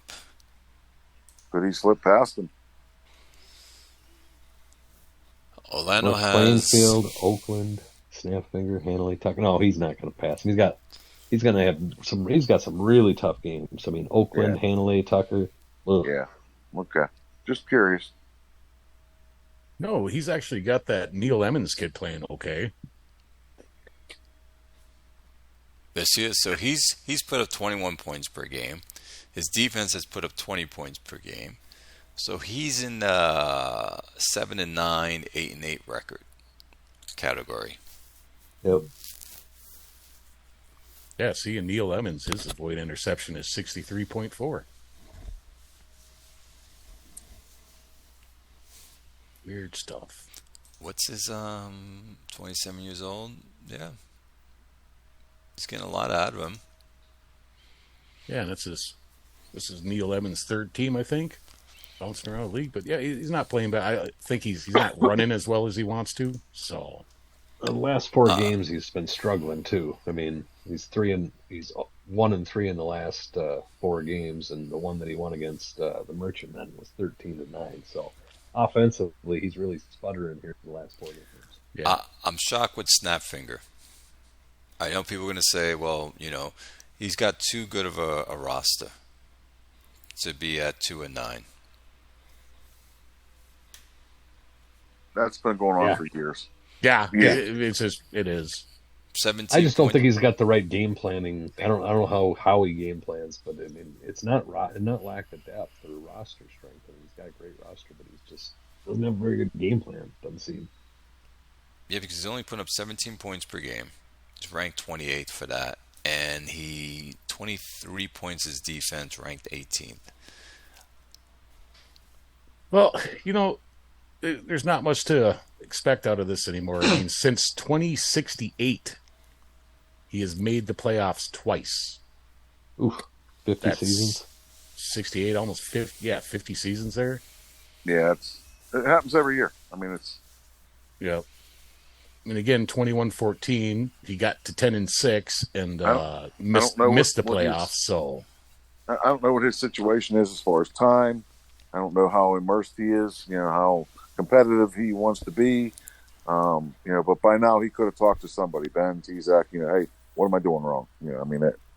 No, I think he does the same thing in RCB. He doesn't win over there either. I think he just plays to play. Probably just enjoys the game, and he's talking to us in the forums and shit. He didn't reply to roll call on RCB. He's not there anymore. Oh, well, damn! Big House Rules took over Detroit. Yep. Oh, cool. Good to see Wes back. I like Wes. Yep, he's a good guy. But yeah, so I mean, at this point, we can't really expect anything other than just pray for Frankie Leach that he can off that team, maybe get traded or something. I don't know, because this is going to be, it's no different than Stan Schultz. He just had Stan Schultz before Frankie Leach, and a fucking amazing quarterback, just could never get to the play. He got to the playoffs once. You're picking the top 5 every year. You're always going to have a stud QB. I mean, at some point, you have to take these players and do something with them. Yep. How much you think he can get for Frankie Leach if you put him on the market? It won't cost him anything, because look, that's what he has left. What do you say? 3 firsts. Yeah, he could probably get 3 firsts for him. So 30. He's 30 years old, and he's got a 92.8 avoid interception. Yep. I mean, he could definitely get 3 firsts out of him for that. Look at his career record. Yeah, 34-71. It's disgusting. It's bad. So, Tucker's going to take that division. Who's coming in second? This is Augusta. Yeah. Okay. For sure. Everyone calling Augusta. You want to see who they're playing? No, we already talked about it. Oh yeah. Yeah. Tough games each. Yeah. Orlando's got some real tough games, so I don't think they're going to pull ahead of Augusta. Howie, what say you? Yeah, I'm sorry. I was muted. Augusta. Tucker, Augusta, Orlando, Snapfinger. That's not going to change. Yep. Nope. In the last division, we have Mass Lewis 6-4, Gutenberg 6-5, Bordeaux 4-7, and Paris 4-7. And you got to really, really be happy for Mateus. He deserves this. He has struggled recently and changed coordinators, and he's done whatever he had to. And look at me. He's in first place in Julio's division. That's saying something. Well, I'm sorry, he's a half game ahead of Julio. I wouldn't be too excited about that. I get it. He may not finish. Hey guys, there, I'm Get Howie. I'm out for the night. 5 o'clock. All right, brother. Hey, Howie. Thanks for take checking. it easy, Yes, man. sir. Take care, Howie. Get easy, brother. But he's having a good season, regardless of what happens from here on out. He's not going to lose 5 in a row and be 6-9-1. If he doesn't win the division, he's probably a wild card. Good for him. I'm so happy for him. And what's hurting? What a great guy. He deserves it. Yeah, he does. It's going to hurt him though that he's got 2 losses to Gothenburg already, though. Yeah, and Vertelny's out for the rest of the year as wide receiver. That's not good. Yeah, but he's got that tie in his back pocket. So right now it's working to his benefit. I honestly think when all's said and done, it's going to be one of them will obviously win the division. I think one of them will get the wild card there, and I think Augusta is probably going to get the other wild card. It'll probably come down to us and Augusta, or maybe Atlanta and Augusta for that second wild card spot. But I think Gothenburg will, if they don't win the division, they'll get the wild card. And same goes for Mass. I agree. That's exactly what I see. His team, Mateo's team, Merchantmen, 24 points per game, not bad, ranked 11, and 18 points he's allowed, ranked 3rd. So that's been helping his team a lot. His defense has been playing very well. Look at how well Mr. Tanner is playing all of a sudden. Yes, I'm actually surprised. He's a 2-to-1 ratio on interception to touchdown. I never liked Tanner. However, he's making him play well. I wasn't a big fan either, but hey. He's making him work. He's making it work. Yep. He's taking a lot of sacks, though, at 35, but...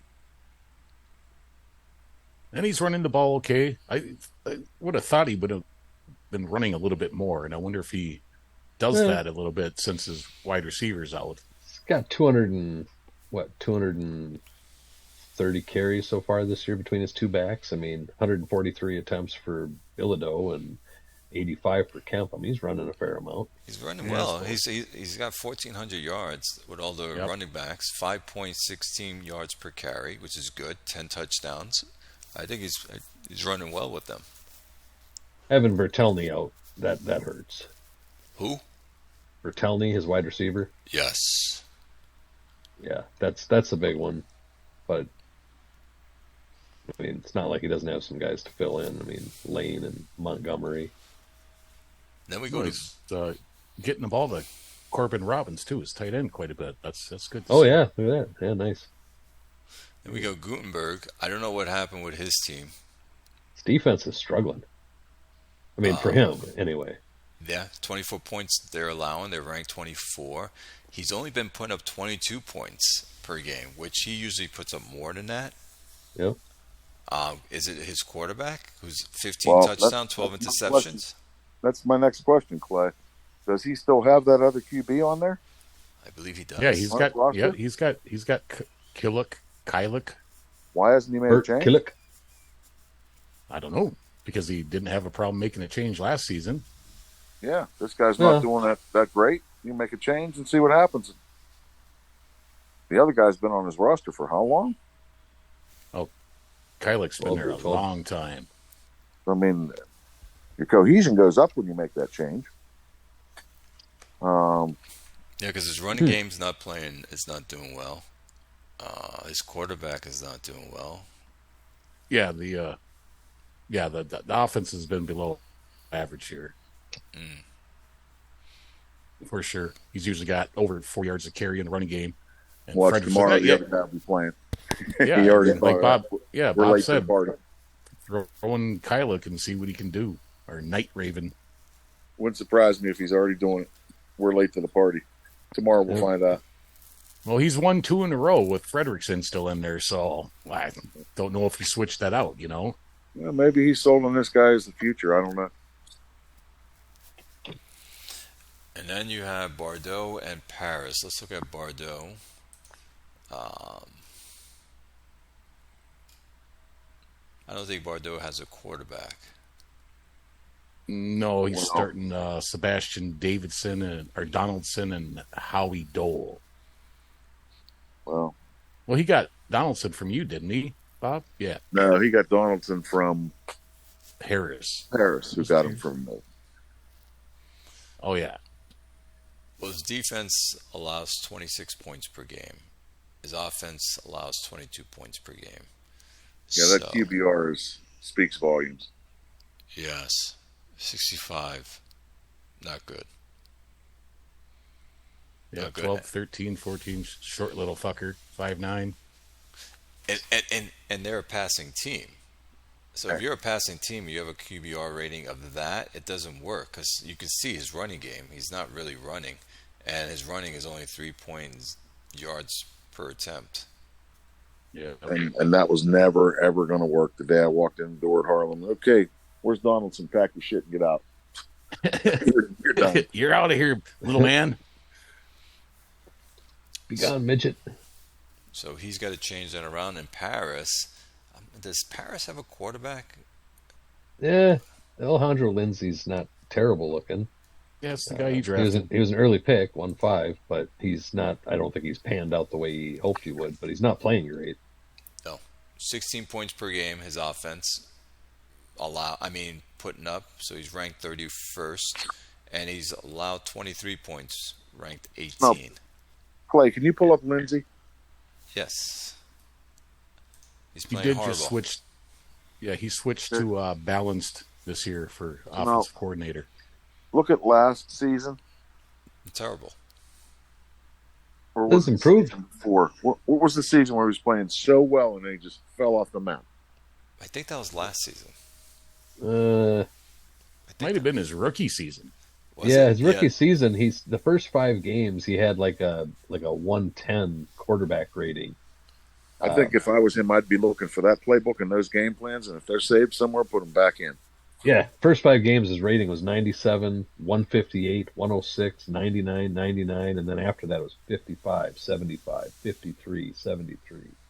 Yeah, I don't know whatever he was doing then. He needs to find a way to get back to that, or get another quarterback. If you're going to keep this guy, you got to get back to what was making him do well. Well, he just re-signed him. Of course, he re-signed him on the cheap. I mean, I guess that's the one positive of playing terrible for the first few seasons of your careers. I mean, he's got to re-sign now for 5 more years, and after these next 2 where he's got the big rookie bonus money, he's only going to be paying him $13 million to $14 million a season. Right. Yeah, no, and his Paris's defense has been pretty top notch. I mean, outside the scoring against him, but he's number 5 overall, 7 against the run, 9 against the pass. That's He's just got to figure out his red zone. If he could figure out his red zone defense, he might be in good shape. Yeah, and he's got a decent defense too. You think it's anyone's division, this one? No, I think it's pretty solidly either Mass Lewis or Gothenburg. Yeah, probably. I think Gothenburg will probably still take the division just because they've got the 2 wins against Mass Lewis already. But he does have that half game lead, so who knows? But it'll be close. Let's look at his remaining games. He's got C-Max. Then he's got to go to Texas. He's got Bordeaux, Moontown, and Paris. I think he can win 4 or 5 of those games. And that's his MO too. Finish strong. And Gutenberg has he's got Houston. He has to go to Outer Banks, Paris, Texas, and Bordeaux. I think he could probably win 4 or 5 of those. I mean, Houston will be a tough game for him. Yep. But I think he can take Outer Banks, Paris. Texas will be a tough game, and then Bordeaux. So he's. I think I don't know. It's gonna be down to the wire. Play well down the stretch. Mm-hmm. Yeah, that's gonna be down to the wire for both of them. I think. Yep. Yes, it will be. What's really interesting is that Julio has scored less points than he's given up. Yeah, I mean, that's not normal. I don't understand that at all. At first glance, Mass Lewis should be able to take it, but I mean, no, I never count out Julio. I think he can turn it around. He can turn it around on a day, but that's weird. That's a statistic that doesn't make any sense to me. Though I'm looking at that, I'm like, did somebody put them in the wrong column? That's very out of character for Julio. Yeah, his offense is definitely struggling this year. So who are we saying going into the wild card? We know the division leaders. Who's taking the wild card? I think it's going to be Augusta and either Gothenburg or Mass Lewis, or if I can get lucky, it might be us. I mean, right now we're obviously looking like we should get it, but we got some tough games coming up that I'm not super confident. I would agree with that assessment 100%. I think it's going to depend on how San Antonio does down the stretch. If he finds a way to win 4 out of 5, he's going to be a wild card. Even 3 out of 5 might get it. But I think Chris for wild card and Merchantman or Gothenburg for wild card, whoever's second in that division. Yeah, if I stumble, I think Augusta will get schedule. It. Yeah, if I stumble, Augusta will get it. But I mean, and I don't. I still think Atlanta might actually come in second, and if that's the case, he won't get the wild card either. Though. Hard to say, but that's how it looks now. Yep. I agree. And what do you say for our NAC wild card? It's a tough one too. It's just as tough calling this side as the other side. I'm going to go with either Williamsburg or Brooklyn because I think one of those 2 will win the division. The other one will take the wild card, and same with Colorado Hanalei. Yeah, I'd have to agree. Hanalei, Arizona for wild cards, or Hanalei takes the division. Colorado, the wild card in Arizona. It's a tough one. Yeah. Well, I don't know. It's gonna be tough. I'm not sure Arizona's quite ready. Yeah, they're not putting enough points up yet. I mean, he's right on the edge. I think he's a really good GM. I think he's got a nice team. I just don't know that he's quite ready to do that yet. Next season, but maybe not this year. He's missing a little bit of firepower offensively right now. I think that'll hold him back on getting the wild card this year. I'm guessing 9-7. But... Yeah, 9-7. I think he can do that. I mean, he's got Fairbanks at home next. He can beat that. Atlanta, he might struggle with at Atlanta. Then he's got Chicago at home. He can win that. and he plays at Fort Wayne, he can win that. Then I think Clay beats out the last game. He goes to Kansas, but I think for sure Hanalei or Colorado will take one of the wild cards, and the other one will either come out of the East or the North. I'm surprised how bad Oakland has struggled this year. Yes. Yeah. Yep. Wacky season. Yeah. Between Chesapeake, Oakland, and me, I don't feel quite so bad when those two guys are struggling too. Yeah. I mean, I'd feel better if all three of us were looking like playoff teams, but I'd feel worse if I was the only one struggling. I think right. I think if you saw Tucker at 2-9, you would fall off your chair, right? Oh yeah. Yeah, I'd be trying to figure out why is he tanking. Yeah. He's already got a generational QB. I mean, what? Yeah, it's like what else does he need? The best wide receiver ever born. Yep. You love it. All right, fellas, that was it. Big games tomorrow. Yes. Games Good luck to all of you. You want to predict who wins the games? I don't even know who I'm playing. I didn't even look yet. I could bring him up. Hold on. That's where I'm going next. The game plan, maybe. All right, Moontown at Colorado. That's Colorado. No, just our games. Oh, just our games. Oh, yeah. All right. So so you got Bardo and Harlem. At Harlem. My. Yeah. Well, So Harlem. Bardo is going to Harlem. Harlem. You'd like to think we could win that, but for this team, who knows? Oh man, I'm going Harlem. I'm gonna go 24-13.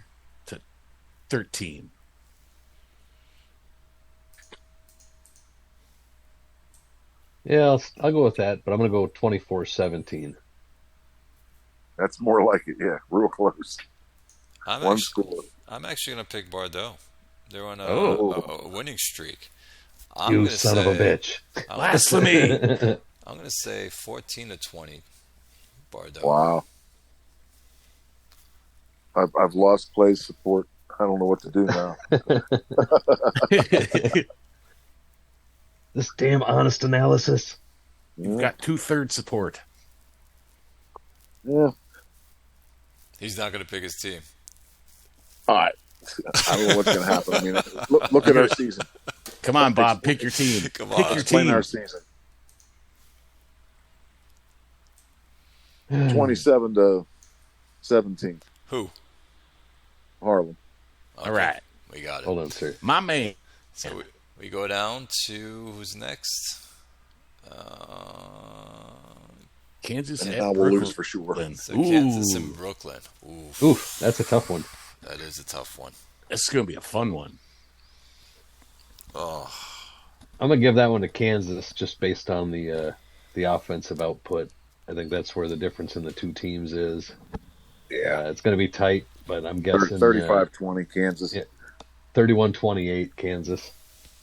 Yeah, and Ooh, you're that's pass rushing pretty good right now, Clay. So, no double-digit sacks, guys, but you're getting lots of hurries out of a bunch of people. So, shootout or not? tough game call. I agree with you guys. You're at Brooklyn.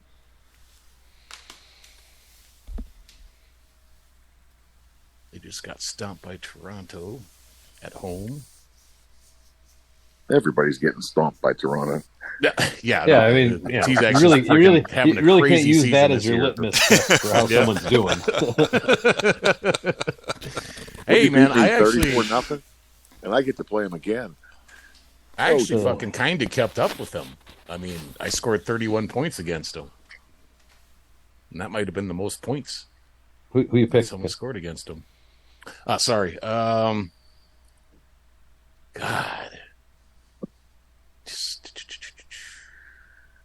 I'm going to go Kansas. I'm going to say you can get 30 points and you'll make Cushman run around and they'll get 30-20 Kansas. I'm going to go Kansas, my team, and I'm thinking 35-27. I think it'll be like that. Who's Williamsburg play? Williamsburg. So we're going up, down, down, down. Who's next? So what did Chris and Bob call? I said 35-20 Kansas. I said 31-28 Kansas. All right, I must have been looking around. Yeah. All right. Williamsburg goes to Outer Banks. I think that ought to be a Williamsburg win, even with his shitty quarterback and no Worcester. But they'll hold him back a little bit. So I'm going to go Williamsburg 17, Outer Banks 13. 34-14. Williamsburg. He's going to score the points. They're all going to be defensive. It is. I'm going to have a punt return with that. I'm going to have a pick six with that. I'm going to have a fumble recovery touchdown. He's struggling right now. I just don't see it. I'm going Williamsburg 28 and Outer Banks 10. Oh, man. I've talked to him on the phone a couple of times. He's a real nice guy, but he's struggling right now. Yep. So he needs to reset and get into next season just like me. Yep. This is a conference game that I absolutely fucking need. I'm probably going to fucking lose it. Fuck. So I'm going to go OBX 20 to me 13. OBX wins 2013. Really? Yes. You're just being humble. I don't have Worcester. Until I have him back, I will not be confident. He's the lowest scoring team in the league right now. Your defense is playing pretty well. I mean, I don't see that happening. I don't see that happening either. Yeah, stranger things have happened. Like I said, he's struggling. I just don't see. Yeah, I'll stand by it. 2013 OBX. We'll see you tomorrow. All right, fellas. Then I am going to end the recording here, and we'll see how we do for tomorrow's game. One last thing, Clay. Good. Are you going to pick my game? Oh, yeah, we got to pick Chris's game. We skipped right past. San Antonio at Massachusetts. This is going to be a good game. Yes, it is. God, I hope so. I hope so, too. Oh, this is a tough game. Going to directly impact those wild card predictions. Yes, they will. This is a hugely important game. Yeah, this is a must-win for me, and I'm not confident. If San Antonio loses, now he's tied with Augusta with 5 losses. And if he wins, then Mass Luis is now in a wild card spot instead of a division leader spot. So that changes a bunch of stuff for both teams. Yep. 3 teams, really. This is going to be a tight, close game, I'm feeling. I'm thinking in my head 14-13, somewhere around there. That's what I'm thinking. Low scoring, tight game, defensive game. 14-13. San Antonio takes it. All right, I'm gonna go. Just because it seems to happen that people get multiple ties in the year, I'm going 20-20 tie in this one. I'm going the other way. I think I'm going to say San Antonio 34-30. I think it'll be high scoring. Wow. Yeah, I think. Yeah, I don't do well against Mass Lewis. I don't think I really ever have. He's pretty good at shutting down Socha, and if that happens, I'm fucked. I'm going 17-28. Mass Lewis. I don't feel confident. I mean, all I got right now is Socha, and he's. I think he's going to be able to slow him down, and it ain't going to be good. It's going to be one of those Socha throws 3 interceptions games. Well, he's only thrown 8 all year, so I know, but he throws them in. He throws them in bunches. Throws them in batches, and in big games. Yeah. Yep. Exactly. Well, I mean, let me just look at him real quick here. Socha. Let's look at this season. What's he done here? If I'm not mistaken, he's had a batches game. Yeah, no, this year actually hasn't been as bad. He's only thrown 1 multiple interception game, but that just means he's ripe for one. Shit, I don't know. Yeah, I'm sticking with it. It's not going to be good. I'm not confident. So, Clay, one last thing. What's that?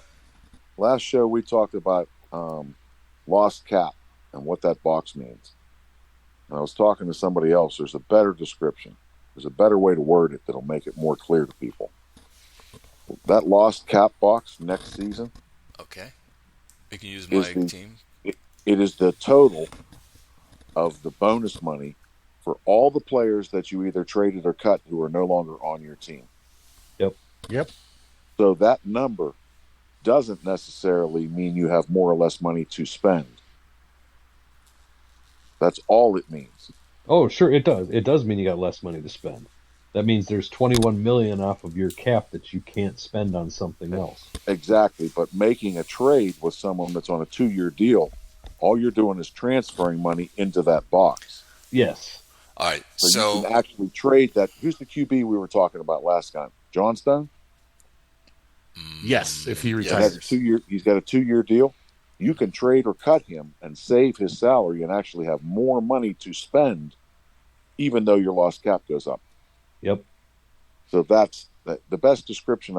That to me makes it's a little simpler to understand. That box is the total of the money that you had in bonus for people that you either traded or cut. Are we talking about the team page, or are you talking about the player page? The team page. The team page. You're on the right thing here, Clay. Okay. Yeah, Bob, I remember you trying to explain it their last show, and you just kept sighing because me and Clay were like, what? But that explains it. That makes it so much, a lot better. But there are so many people that think that well, I can't trade him because I'll have more dead cap, but it's a 2-year deal. That cap's gone anyway. You never get it back. And people, there are people that are really confused by this. Yeah, no, bonus is don't bonus. Understand bonus is paid no matter fucking what. Yeah, you're not getting that money back ever. The only time it ever really makes a difference is if you have multiple years left. Like if you got, like I got just an RZB. I got that shitty quarterback in RZB that I paid way too much money. He's got 4 more seasons left with $25 million. So if you traded him right now, seasons 4, 3, and 2 would hit season 2. Yep, and so that'd be $75 million in that lost cap. Let's use Ike. I have Ike on the screen, and there's his seasons right there. If let's say I traded Ike away, you can't this year. Can't do it. Yeah, if you traded him this year, you'd eat $31 million in cap this year, and you'd eat 80. Well, if you traded him like this $90 year, million in cap next year. So that's what it'll all accelerate, and $90 million next year. It won't be spread out the years. It'll just be $90 million next year. Yeah, when you trade somebody, whatever's showing as this season's bonus money gets eaten this year. But so if you cut him this year, you'd save $47 million in salary. Yes. Yeah, you'd save 47. You'd have $47 million to spend. But next, the other 31 bonus would go into that dead cap box because that's bonus money for somebody that's no longer on your team. Yeah, for this year, and then for next year, all of the other 4 seasons would accelerate all the bonus money. You'd save all the cap money. Okay, you'd now save the 63, 70, 79, but you would have a $90 million cap hit next season. Okay, but here's where it gets dicey. Add up the salary and the bonus next year. That's your cap cost. So basically, you could trade or cut him right now, assuming the trade deadline hadn't passed. And either way, you're paying him $90 million next season. Yeah, you're not gaining or losing anything. Gotcha. Yep. What you want to look for is a situation where you can trade this guy and save a big pile of salary and get a pile of draft picks for him. Yeah, if you were to keep him one more year, suddenly that $90 million in cap hit would actually only be $60 million. Yeah, right. And then you'd actually be saving money because your combined total for cap next year is $101 million. So you'd be actually saving $40 million on your cap. Yeah, right. But outside of free agents, sometimes I'll spend like a lot on their bonus if they're younger. Like a $150 million bonus to that Lenny Winters kids I spent last year.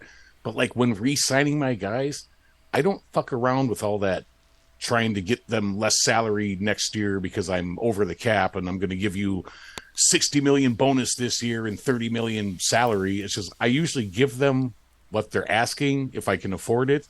And it's always higher salary, lower bonus. So I don't really run into that having to cut a guy and lose an ass ton of bonus or trade a guy and lose an ass ton of bonus. It's mostly salary, and salary is like, once you're done, you don't get paid anymore. And this is something I've learned from Juggernaut.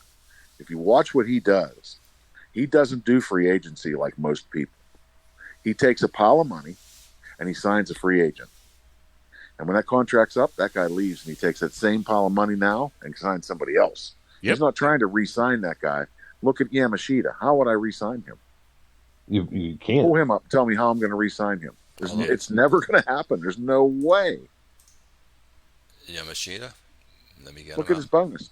No, I mean, all my His higher existing price bonus is going to keep me from ever getting him another contract. Exactly. He has if you to want to walk. re-sign him, there's no way you're going to have him for less than $50 million. Yeah, no, and that's not even a guy you can renegotiate with, because if you renegotiate, their bonus goes up and their salary goes down. Well, he can't take any less salary, so there's no re-signing him. You're right. Yeah. Yep. So, I mean, he has to walk, whether it's because of a holdout next season or after next season. Either way, he won't be here longer than next season. But Well, and truth be like I told, you said, could my probably point re-sign is- him at free agency for even less when he does go. But my point is, if you watch what Juggernaut does, he's using that money once, not twice. He's never double bonusing anybody. Yep. Yep. No, he He doesn't signs a resign player those big for free 3 or agents. 4 years, and in 3 or 4 years, that guy walks and somebody else gets that money. Yep. That's why his cap is never in bad shape. Even though he sends crazy money to some of these people, he's not double bonusing them. He's not. Jacek's trying to re-sign everybody all the time. Well, let's look He's at double bonusing. let's look at Iowa's cap. Yeah, I got a P. I'll be right back, gentlemen. Oh yeah, he has $746 million next year. Yeah, Yeah. Yep. Yeah. that's the key. Don't double bonus. Well, Or I don't. hate to cut and You're run when we're wrong. so close to being done anyway, but the wife needs my assistance, so We- I'm out of here, gentlemen. We are done. Yep, we're done. It was fun, guys. I really had a great time. Same guys. here. All right, guys. Have a good one. You too.